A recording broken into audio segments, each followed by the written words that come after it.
Hello and welcome to Frost Over the World. Can the world produce enough food to sustain our growing population? Even today, it's said, there are 1 billion people who are starving. What will happen when the world's population increases from around 7 billion to 9 billion people? Are there solutions available, or are we faced with a future where hundreds of millions will die of hunger, where mass migration will be the only escape, where food riots will become commonplace? I'm delighted to be joined, first of all, here now from Philadelphia by the one and only Carl Lewis, who won 9 Olympic gold medals, of course, for the United States, and who is now the Goodwill Ambassador for the UN Food and Agriculture Organization. Carl, welcome. Welcome to the program. Thank you for being with us. Thank you very much. Now, let me start by, I was saying there that you'd taken on this job with the UN on the food front. There must have been millions of people and hundreds of organizations who would like to have you as their ambassador. You were very much in demand by them all. What was it that made you say yes to this project rather than any other? Well, I think it's very important that I've seen the world. You know, I've traveled, I've been to all different cultures and communities, and I've understood the problem. You know, a lot of people call me a nerd because I love news and I love information. And I understand the problem that we have with so many people that are hungry in our world, but not just in the undeveloped countries, but also the developed countries. So I thought this was an issue that we're all going to have to deal with sooner or later. Are you more optimistic today, or the more you learn, are you more pessimistic? Well, I would say I'm definitely more aware, and I wouldn't say pessimistic, but frustrated. Because even people that are hungry in poorer countries, that affects people in wealthy countries. We have to understand that everyone that's hungry affects us all, and that's the frustration. I see, yes. And of course, you're a great supporter of the 1 billion project and so on. That really is a startling way of dramatizing the problem, isn't it? The 1 billion plan, the 1 billion campaign. Yeah. Exactly, and I have my whistle to continue to blow about it. But it is so important to understand that we have so many people that are hungry in this world. And if we put a number to it, 1 billion, then all of a sudden people start to say, wow, I didn't realize it's that percentage of our world. And it's growing. And it's growing because of so many issues outside of just poverty, but it's also the economies in different areas. And it's also the environment. And these are issues that are affecting people. And right now, it's snowing in New Jersey, where I'm from. And when I grew up, the weather wasn't like this. So I don't know if it's just a difference, but we have to deal with all of these changes. And right now, we probably have almost double the amount of people that we had when I just grew up in the 70s. And when you raise the whistle, blow the whistle to make people concentrate, what's the one most important fact or one most important point that you can make to them? Just because. Well, the biggest thing is that just because it isn't you and it isn't in your household doesn't mean it doesn't affect you. Because eventually, if we have hunger, then people, like you mentioned early in the opening, you're going to have people migrating to different places. It is also a security risk issue, because people are going to go where food and water is. So all of a sudden, that may affect you. If it doesn't hurt you now, they may be in your backyard later. Thank you very much. At that point, we're going to bring in 3 colleagues, 3 experts here in the studio to continue the conversation. Gordon Conway, the former chief scientist for the British government's International Development Department, who's done an enormous amount of research into this issue. Next to him is Duncan Green from Oxfam, and also with me is Matt Ridley, an author who, it's fair to say, is a bit of a food crisis skeptic. So we want to hear from all of them, and Carl will be listening as well. Let me start, if I may, with you, Gordon. I mean, the picture you heard there from Carl, you reflect the same concerns, I guess. I mean, yes, I do. What is the most urgent? Well, there are 3 things that are going on. One is these food price spikes. We're now in the middle of a second food price spike. Food prices have gone up enormously. That's at inconvenience in the West, but it's devastating for developing countries. So that's one. The second is that we've got this nearly billion people who are chronically hungry, more chronically hungry people in the world than we've ever had. And the third is that we've got to increase food production by 70%, 100% by 2050 if we're going to feed the world. Those are three big challenges for us. Does it look the same way to you as well, Duncan? Yes, Oxfam's seeing a lot of bad changes in these directions in our programs around the world. We're seeing increasingly erratic climate making life very difficult for farmers. We're seeing the impact of these food price spikes, and we're actually devoting the next 4 years of our public campaigning to trying to deal with some of these issues and raise them with policymakers. Now, Matt, you don't agree with the gloomy projections at this time. You think there's grounds for optimism more than gloom. I do. I think that clearly we have enormous challenges, and Gordon's right, we've got to increase food production in order to keep up with the growing population. But if you look at what we've achieved over the last 50 years, we've trebled the yields of cereal agriculture without taking any extra land into production. We've largely prevented the enormous famines that were killing hundreds of millions, well, tens of millions of people in China and India in the 50s and 60s. And we've done so by applying fertilizer and new technologies to farming and also infrastructure. And yes, we're having price spikes at the moment, but from historically unprecedentedly low levels of food prices. Now, it'd be nice if we didn't have the price spikes, and one of the causes of that is because we've been taking food out of agriculture and putting it into motor fuel, and that has helped boost the price of food, which is a mistake in my view. Now, was that too rosy a picture there, Gordon? A bit? Yes, I think it is too rosy. I mean, I agree, we've got the technologies that can allow us to increase food production enormously. But we have to remember, if you look at, for example, at Africa, it's not just about having the technologies, it's about producing new seed, getting seed into the hands of farmers. It's also about the farmers being able to market their products, so getting them to market. All of that requires infrastructure. It's interesting, at the last food price spike in Africa, food production actually went down, even though in theory they could get more money. The reason why they aren't growing more food is for all the barriers. Could you just explain a food spike or any sort of spike, because it may not be lingo all around the world? Well, basically, in 2006, the FAO said the price of food was like that. And it started rising in 2007 and went right up to a peak in 2008. I mean, it was about 50% or more before what it was. Then it came down again, and everybody said, oh, that's all right. But in 2009, it started to increase again, and in 2010, it shot right up. And we're now as high as we were in 2008. So the price is doing this all the time. And I'm not sure it's just going to stop. I think we're going to get more of that. If I can jump in there, yeah. And we can see that even more in America. We're already talking about a food spike even more for 2011. So that's going to happen. And of course, we're using corn, like you mentioned earlier, for fuel. But where is our future for our environment? So we have to think of all these issues when it comes to food prices and also feeding people.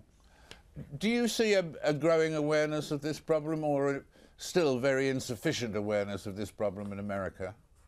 Yeah, well, the reality is that the food spikes and prices are happening here. As you know, there's a big push for ethanol. So the corn prices have spiked, and that takes everything up in terms of food. I've just heard recently where people are saying the huge prices in milk and meat, it's going up, and they're predicting almost doubling in 2011. So even those who are not starving, it's affecting their home budgets. And at the same time, oil prices are going up here. So we feel that as well, even though we're in a developed country. Thank you very much. Matt, the question of food prices going high and so on, from what you touched on just now, doesn't worry you as much as it worries some, because there's a past precedent that was worse than today, is it? Yes, we've had food price spikes before, and what they tend to do is they tend to produce more plantings. I mean, people go out and increase their acreage. This is happening in Europe this winter. People are looking at the wheat price and saying, I'm going to plant more, etc. And that tends to bring the price down. And the price, even though it has spiked upwards, it is still 30% below in real terms where it was in 1980. And it's something like 90% below where it was in 1900. So food has become more affordable. Now, you know, it was extraordinarily low a few years ago, to the point where land was coming out of production for food. And the things we can do, for example, you know, in Europe we have trade barriers against food from Africa. You know, a lot of cereals encounter tariff barriers if they try and export to Europe. Just getting rid of simple things like that would improve the productivity of the world. But then there's high-tech solutions coming down the pike behind that. Some of the GM technologies for dealing with drought and other things are going to increase the productivity of crops quite markedly. It's not going to be without its challenges. It's going to be hard work, but so long as we innovate, I see no reason why we can't get to a point where we're feeding 9 billion people in 2050 at a better level and with far less hunger than we do today. Yeah, I noticed there, Gordon, you wanted to come in there. I mean, but do you see it as much of a optimistic side looking back at the figures, or do you feel that rather than talking, as you did there, Matt, about challenges, that it's a more awesome word today and should be crises or something like that? Well, I'm also an optimist because I've seen what's happened, but I think optimism is a genetic trait and I just happen to have got it. You know? Yeah. But I think the problem is, as Matt says, you can feed the 9 billion, but it's not just feeding the 9 billion. They're increasing their consumption of livestock. You've got to produce much more grain because of the livestock they're eating. The prices of fertilizers are going up. There's shortages of water and shortages of land, and we've got climate change on top of that. So it's not just as simple as feeding an extra 2 billion people. There's an enormous number of other things that have got to be tackled, and that's partly due to the technologies that Matt's talking about, but it's also due to getting both the governments and the private sector to work much better together than they are now. That's where I get pessimistic, is about getting governments and private sector to really work on this. To really work together. Do you get pessimistic about things like that? I get pessimistic until I talk to poor people, and then usually you come away feeling much more excited about the possibilities. Yeah. But I think there's another problem here, which is these kind of purely technological solutions ignore the fact that there's enough food in the world today and 1 billion people are going hungry. The system is producing 1 billion hungry people and 1 billion overweight and obese people. The system is not actually working. So we do have to look at the system itself, not just at technological solutions, and say, how do we actually increase the voice, the power of people at the bottom to get their fair share, to organise so they get decent prices for their crops, to actually change the system so that people are getting a decent slice of the action, because at the moment it really isn't happening and technology won't solve that. Obesity there you're mentioning, does that just have a sort of the obvious effect of people consuming more food, but is it more of a problem than that? Oh, definitely. In a number of developing countries, you've now got an obesity problem, diabetes, heart problems, living alongside a hunger problem. So even within a country like Mexico or South Africa, you actually have a kind of dual world which we aren't used to because of a food system which is not actually delivering good nutrition to people at either end of the spectrum. Yes, Carl, coming to you at that point, have you seen the thing broadly and widely, as Duncan was saying there, the problem in South Africa or other countries around the world? Have you had a chance in your travels to see the problems in action? Oh, absolutely. You know, it's interesting you talk about obesity and hunger.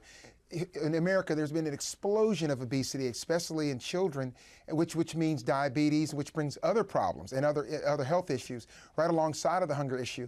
And a lot of that is simply because of the focus is on how do we make the most money and not how do we feed the most people in a healthy way. Thank you. Absolutely. So what are the urgent things that need to be done, Gordon? Well, urgent. We need to make sure that the best practices are taken up around the world. We do need more research. We need more research on how to solve problems. But in particular, we need to work to connect small farmers to markets, both input markets so they can get seed and fertilizer, and output markets so they can sell their crops.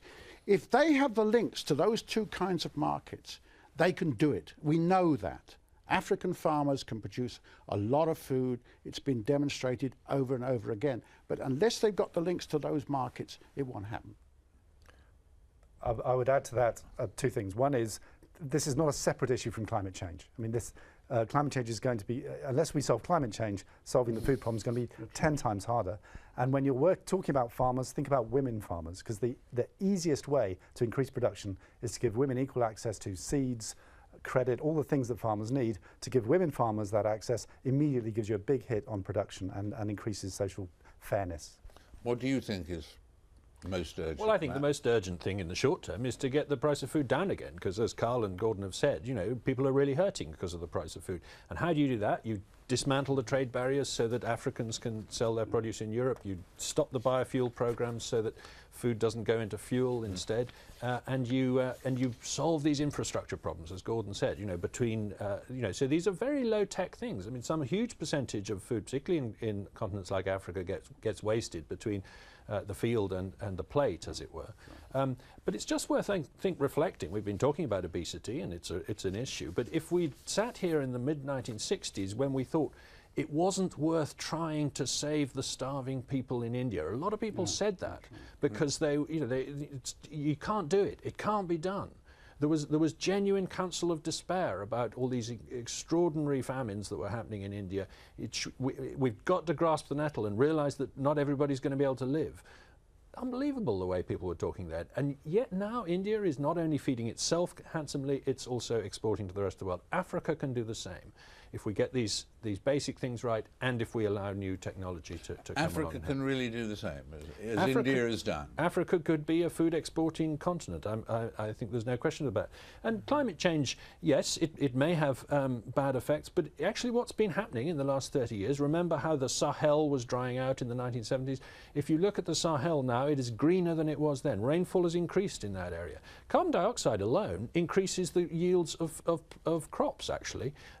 If we double the carbon dioxide in the atmosphere, the yield of wheat, rice and soybeans is going to go up by about 30%, other things being equal. Now other things won't be equal because we've got to get the irrigation and fertilizer, etc., to those crops. But that's, there are pluses as well as minuses in the things that are happening to the climate.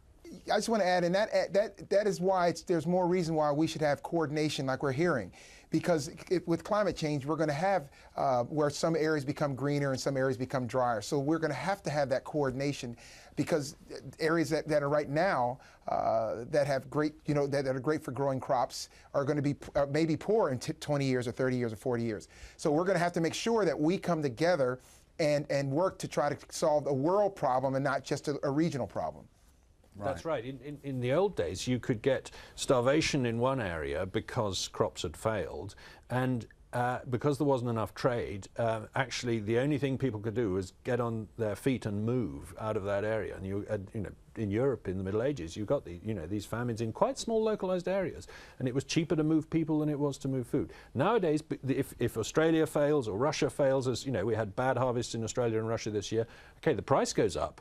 But food does move around the world, and so it's not quite the same local crisis as it would have been in the old days. If you're a Bangladeshi who spends 80% of your income on food, and food prices go up, it doesn't really matter whether trade is functioning or not. You can't actually afford to feed your family. So the pure trade argument ignores the question of incomes of poor people on the ground, and that's what's actually causing some of the suffering now with the food riot, which is resulting in the food riots. But I just want to come back to climate change, if I might. You certainly may. I'm much more concerned about it than Matt is. 2010 was the hottest year on record for the globe, as high as it was in 2005. And wherever you go, for example, in Africa, you can see the effects of climate change. If you go into a village and you talk to the villagers and you say to them, is climate change happening? They say, yes, of course it is. And you ask them what's happening, they'll tell you, and you say to them, are you trying to adapt to it? And they say, yes, we're trying to do this and we're trying to do that. It's true, as Matt says, that in some parts of the world, the carbon dioxide will increase yields, but for most of Africa, it's going to be devastating. And that's going to be true not just of Africa, but of Asia and of China. And those governments have woken up to this. The Chinese in particular, they're really concerned about climate change because they can see the effects now of all these extreme events. The things we've had this year or last year, the Pakistan floods, the Russian drought, and the years before in Australia, the big droughts there and the floods now, you can't prove they're a result of climate change, but they're the kind of things that all the climate change models say are going to happen increasingly in the future. Carl, from what you were saying earlier on, this link in the crisis between the climate change and with what we've been talking about food there is a real relationship between the two. Do you feel that? Oh, no question. Yeah, absolutely. And what I think people are underestimating is something that was mentioned earlier is water. I've lived in Los Angeles and I've lived in places, and water is such a huge issue because getting fresh, clean water, not just for crops, but also to drink. I mean, that's such a huge issue. We're polluting our water streams and we're not getting water. So I think that we have to understand it's not just the food, but it's also getting fresh, clean water. And climate has a big deal to do with that as well. Thank you very much indeed. That is a crucial link, isn't it? Absolutely. The problem is we can't do this one problem at a time. You've actually got to look at water, climate, energy. There's still 1.5 billion people who have no access to electricity, poverty, and food production. Unless you can actually take a global single look at this, it's not going to work. And the international system is not really set up to do that. Why is that? Why is it not so? Well, because people also specialise. So you have, you know, the agencies which work on agriculture or on water or on energy. It's trying to get them all to work together with a single common kind of analysis that is proving such a problem at the moment. One of the crucial things is essentially to recognise that intensification of agriculture is the best environmental policy. A lot of people think it would be nice if we could go back to organic farming or something like that. But if we don't get yields up, then we can't spare the land for nature reserves, we can't spare the land for forests, etc., etc. So it's vital to understand that fertiliser, for example, is great, because if we hadn't been using artificial fertiliser, we'd have needed a huge amount more land. If we hadn't been using tractors, we'd need more land for the bullocks and horses that pull the ploughs, etc. So intensification of yields is actually a great thing because it releases land, and we've seen that in Western Europe and North America. We see huge amounts of land going back to forest, etc. That could happen in Africa and Latin America too, if we can get yields up, and yet we can still feed the world from those lands. I agree with Matt. But what is interesting is there are new technologies now which allow you, they're very simple, to use fertilizers, but in a very more precise way. For example, you can put the amount of fertilizer you want in the top of a Coca-Cola cap. You know, a cap on the top of a Coca-Cola, and just put that in the hole before you plant the maize seed. That way you fertilize the plant, but you don't waste huge amounts of fertilizer, you don't cause huge pollution. That's what we've got to do. That's the intensification that Matt's talking about. That's right, and there's a gene which has been transferred out of barley into rice, which has improved the rice plant's ability to get nitrogen out of the soil, and actually that means you can put less fertilizer on and get the same yields. Now that has now been licensed free to African farmers. You know, the technology has been given away through charities in Africa. It's being tested at the moment, and the possibility there is that it could make fertilizer affordable for small farmers. So there are wonderful things potentially happening. Thank you all very much indeed. Do join us next week, same time, same place. All the best for now, and may the solutions that we've been hearing about, potential solutions that we've been hearing about today, turn into very real ones. Thank you. Bye-bye for now.